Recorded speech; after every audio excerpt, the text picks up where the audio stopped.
భారతదేశంలోని తెలంగాణ రాష్ట్రంలో చెట్లను పూజించే సంస్కృతి ఎక్కువగా ఉంటుందని మంతని మాజీ ఎమ్మెల్యే పుట్ట మధుకర్ అన్నారు.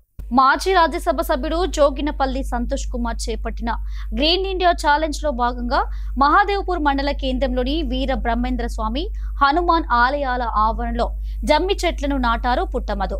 ఈ సందర్భంగా ఆయన మాట్లాడుతూ జోగినపల్లి సంతోష్ కుమార్ ఆలోచన చాలా గొప్పదని, భావితరాల భవిష్యత్తుకు చెట్లు ఎంతో ఉపయోగపడతాయని తెలిపారు.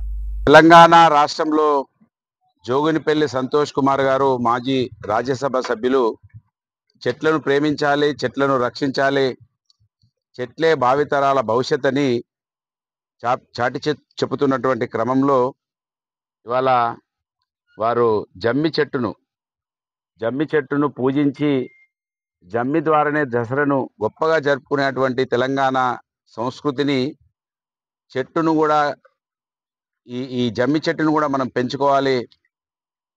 ఏ చెట్టునైనా పూజించే అటువంటి సంస్కృతి భారతదేశంలో, దాంట్లో మరీ ముఖ్యంగా తెలంగాణలో బతుకమ్మ పేరుతోటి పూలను పూజించే అటువంటి గొప్ప సంస్కృతి ఆడవాళ్ళతో కార్యక్రమం ఉంటుంది కనుక చెట్లను ఇంకా గొప్పగా ప్రజలను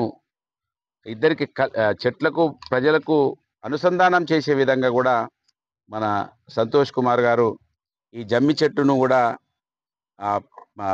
ఆలయ ప్రాంగణాలలో పెట్టించే కార్యక్రమాన్ని తీసుకొని ఇవాళ వారి టీము మా దగ్గరికి వచ్చి ఈ జమ్మి చెట్లు నాటే కార్యక్రమాన్ని ఇవాళ మాదేపూర్ గ్రామంలో వీర బ్రహ్మేంద్ర స్వామి ఆలయంలో, తర్వాత మాదేపూర్ గ్రామంలో హనుమాన్ ఆలయంలో 2 చెట్లను కూడా నాటడం జరుగుతూ ఉన్నది.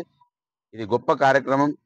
జోగినపల్లి సంతోష్ కుమార్ గారు ఈ కార్యక్రమాన్ని ఇదే విధంగా గ్రీన్ ఇండియా ఛాలెంజ్ కావచ్చు, చెట్లను ప్రేమించడం కావచ్చు, ఈ కార్యక్రమాన్ని ఇంకా ముందుకు తీసుకెళ్లాలని